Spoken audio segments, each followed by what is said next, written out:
근데 저는 자신 있게 얘기했어요. 여기 오픈해서 무조건 망할걸요? 한 달 이상 못 갈 겁니다.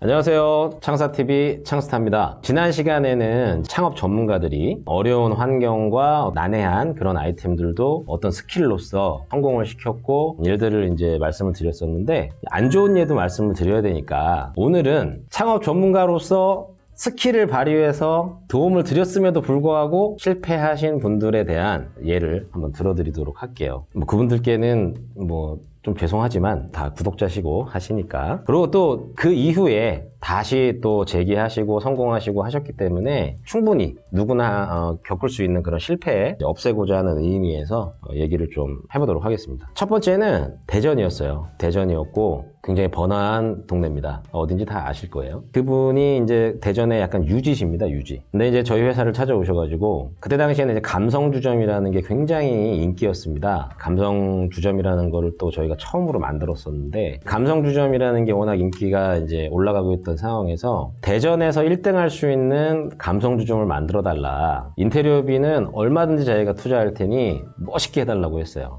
세상에 이렇게 좋은 오더가 어디 있겠습니까? 그래서 저희는 모든 역량을 발휘해서 평수는 120평이었고요. 위치는 2층이었어요. 모든 역량을 발휘해서 정말 최고의 매장을 만들었습니다. 그리고 메뉴 기획서부터 모든 거를 다 같이 협의하면서 이렇게 해왔는데 사장님이 나이가 좀 있으신데 사장님이 이제 위스키 바나 이런 데는 좀 자주 다니시나 봐요. 그래서 또 수입술도 좀 많이 알고 계셨는데 일단 그 동네 자체 상권 자체는 20대 극초반 상권이에요. 때문에 수입술만 위주로 해서는 절대 승부가 나지 않는다고 저는 생각했습니다. 인테리어가 아무리 고급스럽고 시설이 좋고 모든 게 다 좋아도 자리가 제일 좋은 자리였거든요. 그래도 진입장벽이 높으면 20대 극초반들이 안 올 거라고 저는 확신을 했었어요. 그래서 그 클라이언트 분을 수차례 미팅하고 같이 술도 마시고 하면서 제가 설득했던 건 소주와 맥주를 팔아야 된다는 거였어요. 근데 이 사장님은 처음부터 굉장히 반대가 심하셨어요. 시설을 이렇게 잘 해놓고 여기서 무슨 찌개 팔고 무침 팔고 소주 팔고 싶지 않다. 근데 제가 설명을 드렸죠. 제 말을 믿으셔라. 수입술은 위스키나 보드카나 리큐르나 샴페인 같은 거는 언제든지 팔 수 있습니다. 다만 순서가 필요합니다. 20대 극초반 친구들이 편하게 이 매장을 와서 꽉 찼을 때 그때부터는 할 수 있는 것들이 많아집니다. 자존심 조금만 내려놓고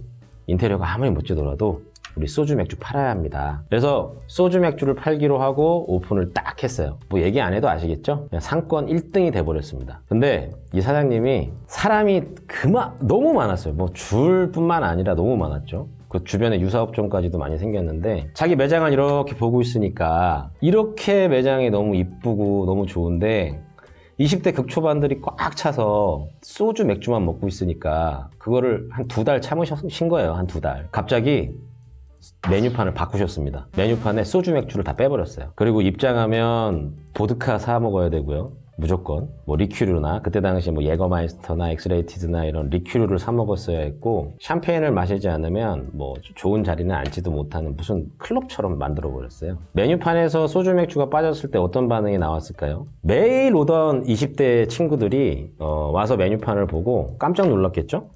우리는 소주에 찌개든 탕이든 시켜서 소주 먹고 놀려고 왔는데 소주 맥주가 없어. 다음에 다시 올게요 하고 나가는 거죠. 단 일주일 만에 그 꽉 차고 1등이었던 매장이 파리가 날리기 시작했습니다. 그리고 전화가 왔어요.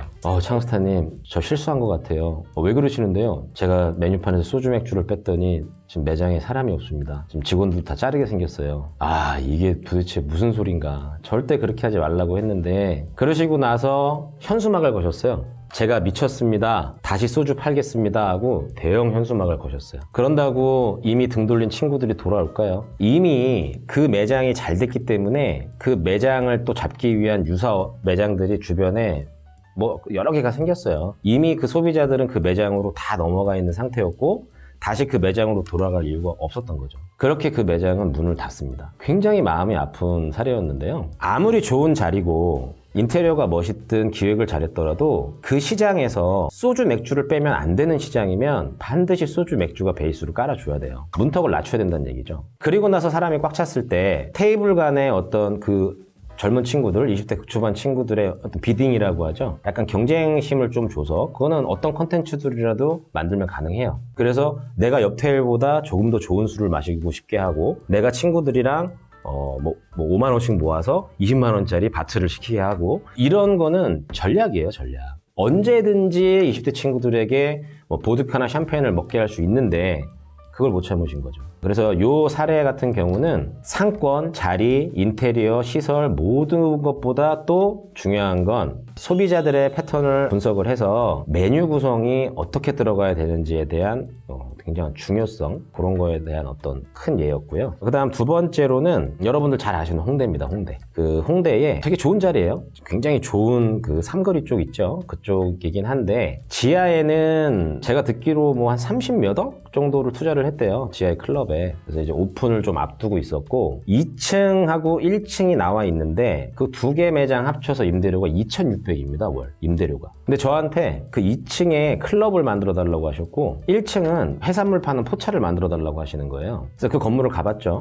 유동인구가 흐르는 데에 인접해 있기는 한데 절대 그쪽으로 흐르지 않는 자리였어요. 메인 자리하고 한 20m 정도? 굉장히 가깝다고도 볼 수 있지만 그 자리는 될 수가 없는 자리입니다. 게다가 이제 오픈을 앞두고 있던 그 지하 클럽이 대박을 친다면 또 얘기가 달라지겠죠. 사람의 흐름이 또 글로 갈 수 있으니까. 그러더니 저한테 양해를 구했다면서 그 지하 매장을 한번 같이 가보자는 거예요. 저는 좋은 경험이 될 수 있으니 좋다 하고 지하 매장을 내려가는데 순간 느낌이 야 이거 처음부터 안 좋았어요. 왜 그러냐면 클럽이라는 거는 돈만 많이 쓴다고 되는 게 아닙니다. 클럽에서 정말 중요한 거는 재미잖아요. 그러면 적은 사람이 들어와도 많아 보이는 그런 구조가 필요하고 예를 들어서 여성 고객들이 돌아다녀야 되는 동선은 굉장히 복잡하게 꼬아놔요. 화장실을 갈 때도 굉장히 멀리 돌아가게 만듭니다. 그리고 코책이죠. 옷 맡기는 곳. 굉장히 돌아가게 만들어요. 왜냐면 그 여성 고객들이 그렇게 길게 돌아다녀야 동선에 잔상이 생기고 남자 고객들과의 어떤 스킨십이 생기거든요. 근데 화장실 바로 갔다 바로 나올 수 있고 테이블에서 너무 가깝고 뭐 입구에서 너무 가깝거나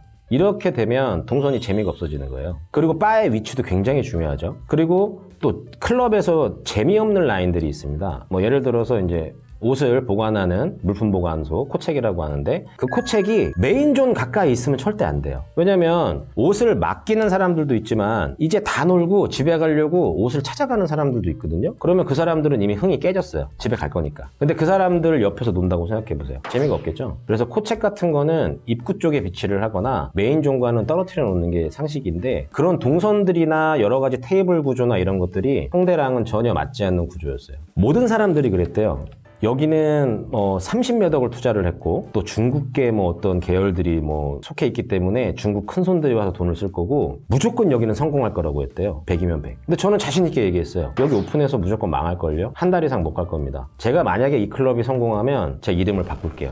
그랬더니 그 클라이언트 분께서 저한테 화를 내시더라고요. 너무 자신감 높은 거 아니냐. 남들은 다 된다는데 왜 혼자 안 된다고 하냐. 왜냐면 그 지하 클럽이 안 되면 지금 입점하시려고 하는 2층이나 1층도 안 될 테니까 기분이 나쁘셨나 봐요. 그리고 제가 또 한마디 했죠. 여기는 2층에 클럽 할 자리가 아닙니다. 클럽 하시면 무조건 망하세요. 하지 마세요. 그리고 그 클라이언트 분과 기분 좋지 않게 헤어졌어요. 왜냐하면 기분 나쁘시겠죠.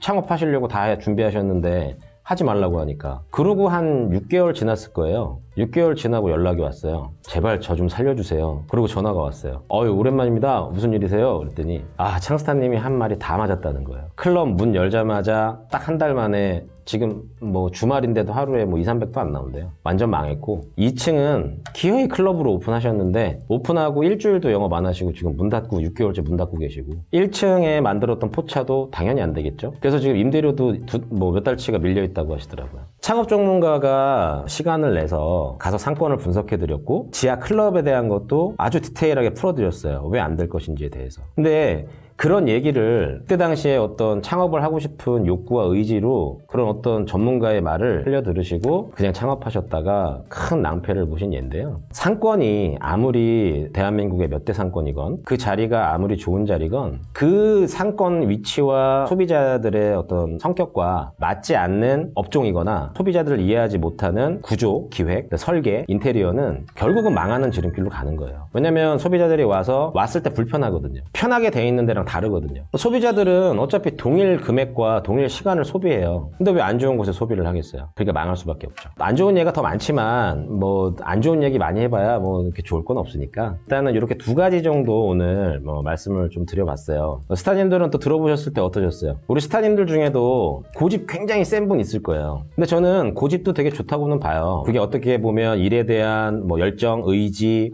뭐 자신감일 수도 있으니까요. 근데 내가 갖고 있는 그 고집이 어떤 지식적인지 상식적인지 이런 것들은 좀 확인해 보실 필요는 있습니다. 그래서 어떤 창업 전문가를 만나셔서 어떤 조언을 들으셨을 때 그 창업 전문가가 정말 올바른 분이라면 다시 한 번쯤 생각해 보시고 판단해 보시는 그런 좀 기회를 가지시는 게 좀 좋을 것 같아요. 그래서 오늘은 창업 전문가의 키를 듣고 또 무시한 채 실패를 하셨던 그런 예에 대해서 한번 얘기를 해봤습니다. 다음 시간에 더 좋은 컨텐츠로 찾아뵙도록 할게요. 마무리 인사할게요. 안녕.